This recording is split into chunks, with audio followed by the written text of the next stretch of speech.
तर राष्ट्रवादी काँग्रेसचे नेते राज्यभर रस्त्यावर उतरून आंदोलन करणार असल्याचा इशारा संजय काकडे यांनी दिलेला आहे। काँग्रेसनं उत्तर द्यावं, आम्हाला तेच हवंय, आम्ही वाट पाहतोय असं देखील संजय काकडे यांनी म्हटलंय।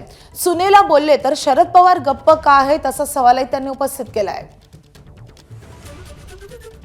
जर का तुम्ही हे या शब्द मागे घेऊन सुनेत्राई वहिनी व महाराष्ट्रातल्या सर्व महिलांची माफी मागितली नाही तर ही गोष्ट खूप गांभीर्याने घेतली जाईल। सगळ्या राष्ट्रवादी काँग्रेस, आमच्या अजितदादा राष्ट्रवादी काँग्रेस असेल, एकनाथ शिंदे साहेबांची शिवसेना असेल किंवा भारतीय जनता पक्ष असेल, सगळ्या महिला रस्त्यावर उतरतील व जसं आपल्या विद्यार्थ्यांबाबतीत दिल्लीमध्ये आंदोलन झालं होतं त्याच धर्तीवरती महाराष्ट्रात सगळीकडे आंदोलन होईल।